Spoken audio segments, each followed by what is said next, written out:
Merci de suivre la radio communautaire Mendelo. Bienvenue à cette édition du journal et voici les titres à la une. Les forces loyalistes ont empêché les groupes armés Codeco qui étaient en direction pour attaquer Lola en chefferie de Bahema Badjiri à suivre les détails dans ces radios. Maendeleo FM. Ça sonne bien pour 25 enseignants et cadres de l'Institut supérieur et de développement de l'Ituri qui nourrissent leurs capacités intellectuelles en LMD. Les détails à suivre dans ces journaux. Maendeleo FM. Angalde et ses environs en territoire des Magues continuent à traverser une situation pénible. Henri Abekani, le président de la société civile, parle des nacs et des sabotages envers les autorités légalement établies. Maendeleo FM. Manix Petru pour la prise des sons et la mise en onde. Cécilie Mayoutibert pour la réalisation. Bienvenue et bonnes conditions d'écoute à toutes et à tous.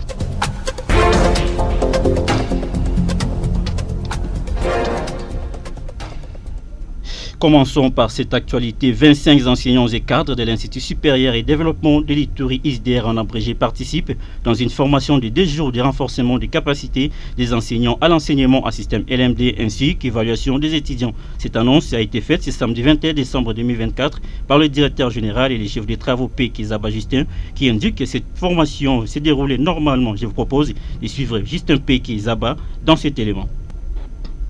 Donc à l'ISDR-Bunia, il y a une très grande formation qui est organisée depuis ce matin et qui va prendre 2 jours. Donc aujourd'hui samedi et demain dimanche. C'est une formation de renforcement des capacités des enseignants à l'enseignement à système LMD ainsi que l'évaluation des étudiants. C'est comme ça que nous avions invité tous nos personnels enseignants, personnels académiques qui sont en train de participer à cette grande formation. Parce qu'avec le nouveau système LMD, on doit renforcer la capacité des enseignants pour qu'ils soient vraiment en mesure de dispenser les cours normalement. Parce que l'enseignement à système LMD, c'est pas comme dans le passé où on devait enseigner, mais ici, vraiment, il y a des techniques appropriées pour l'enseignement. Donc, conformément aux instructions académiques 0V6, le ministre a été clair et a recommandé au chef d'établissement de bien vouloir, dès le début de l'année académique 2024-2025, de procéder au renforcement des capacités des enseignants. C'est comme ça que nous avions invité notre formateur, qui est le docteur Zakari, et considéré comme le formateur à l'est de la République démocratique du Congo. Il est en train de sillonner plusieurs institutions. Aujourd'hui, c'est le tour de l'ISDR-Bunia. Donc, il y a 25 enseignants permanents qui sont invités pour cette formation. Alors, c'est ça, la formation évolue normalement. De son côté, le docteur Zakari, les formateurs, explique les modules qui sont traités dans cette formation. Suivez-les. Alors, les contenus, en fait, nous avons 4 modules, en fait, pour aujourd'hui et demain, parce que c'est 2 jours.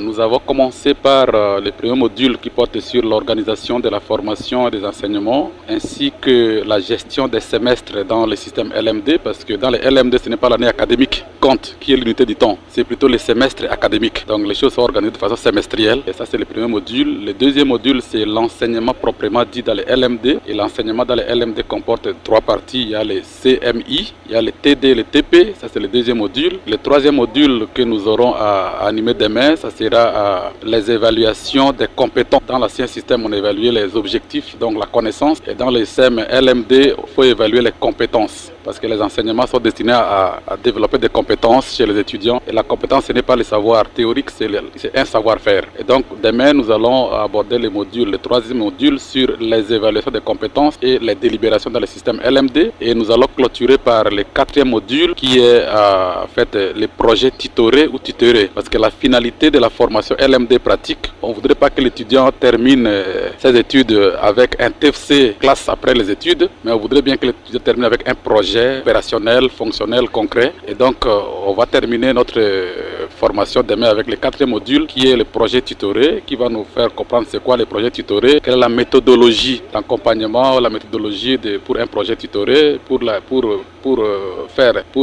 élaborer un projet tutoré et l'exécuter en fait aussi, comment le projet tutoré évalue, quels sont les critères d'évaluation, quels sont les éléments qui entrent en ligne de compte dans l'appréciation d'un projet tutoré par les enseignants, comment les enseignants qu'on appelle les tuteurs vont accompagner ces projets-là. C'est un peu différent de l'ancien TFC au mémoire. La logique ici de produire un travail, un projet concret. On n'est pas obligé d'aller demander un travail, d'écrire j'ai l'honneur et chercher un travail après, mais il sort avec un projet qui devient un projet professionnel, qui devient son entreprise en fait. Donc il peut vivre de ça, même sans chercher un emploi. Il crée son argent avec son projet bancable.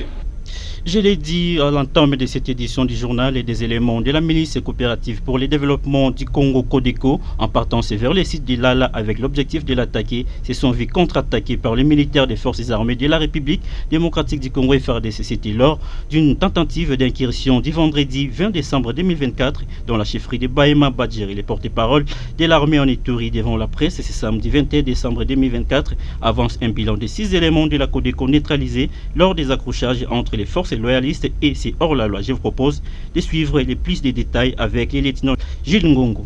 Ils ont tout fait, ils ont même débordé, ils ont appelé des nombreux de leurs combattants. Leur objectif était de massacrer nos populations dans le site de Lala. Encore une fois, ces tentatives, crimes de guerre et crimes contre l'humanité prétendent de vouloir aller s'attaquer à la paisible population, ceux-là qui sont vulnérables. Ces Codeco, ces miliciens ont tout fait pour attaquer et rendre en poussière ces sites de Lala. Heureusement pour cette population, malheureusement pour eux, ils se sont heurtés au rouleau compresseur de forces armées de la République démocratique du Congo, qui, avec tout professionnalisme, ont déjoué cette attaque en infligeant un maximum de pertes dans le camp de cette milice génocidaire, cette milice belliciste des Codeco. 6 de leurs membres ont été neutralisés et plusieurs blessés. Et le site a eu la vie sauve grâce à l'intervention prompte et efficace des forces armées de la République démocratique du Congo. Le lieutenant Gilles Ngongo, le porte-parole de l'armée en Ituri. 1 mort et 5 blessés, parmi lesquels un militaire de l'armée ougandaise, ont été déplorés dans un accrochage qui a opposé les FARDC qui montaient la garde des civils en plein Salongo à Idou. C'est en chefferie de Wale Sevonkoutou à un groupe de militaires ougandais en partance des reconnaissances. Les drames s'est produit ce samedi 21 décembre 2024. L'information rapportée ce même samedi par M. Christophe Mouyanderou, un défenseur des droits humains au sein de la CRDH Irom. Suivez-les. Il y a eu une équipe des militaires qui étaient à patrouille de reconnaissance. Les militaires qui étaient en train de garder notre population, de loin ils ont aperçu les tennis croyant que c'était une présence de terroristes ADF. Il y a eu échange de tirs. 4 civils blessés et un militaire UPDF, mais ce n'est pas vraiment la présence des ADF au village de Idou. Nous appelons notre population au calme. Ceux-là qui ont été blessés ont été dépêchés au cas militaire juste pour des soins et ce ne sont même pas de cas trop graves. Notons qu'après l'incident, les 4 civils blessés ont été immédiatement acheminés au camp militaire de la place pour la prise en charge médicale. Christophe Mouyanderou appelle la population au calme. La situation sécuritaire dans les groupements Angal 2 et ses environs en territoire des Magui dans la province de l'Ituri demeure encore volatile. La journée de vendredi 20 décembre 2024, des tracts incitant les habitants de ces coins ont été ramassés. La société civile locale qui alerte s'indigne de cette situation. Henri Abekane, son président, parle d'un acte de sabotage envers les autorités légalement établies. On l'écoute au micro de Jean-Marie Oudaga. Le fossé de criminalité sous toutes ses formes dans le groupement Angal 2, en chefferie des Angal, les autorités politico-administratives et sécuritaires ne nous feront pas l'affront de refuser qu'il y a une main noire derrière ces actes que nous dénonçons. Car la coalition d'hier ayant échoué, voilà qu'une autre coalition vient de se démasquer pendant que nous venons de sensibiliser la population sur la matérialisation de la fixation des limites administratives entre la chefferie des Angal dans le groupement Angal 2 d'une part et la chefferie de Walendouati dans le groupement Adra d'autre part. Si ces attaques visent à retarder ce processus, nous disons ouvertement que la population des Angal ne cédera plus jamais devant leurs fausses manœuvres, puisqu'à Angal 2, on ne retrouve pas seulement les fils et filles de la chefferie des Angal, mais aussi les originaires de toutes les chefferies du territoire de Mahagi vivant sans aucune discrimination. Mais également, nous profitons pour interpeller les autorités sécuritaires à prendre des mesures urgentes pour protéger la population et ses biens dans le groupement Angal 2.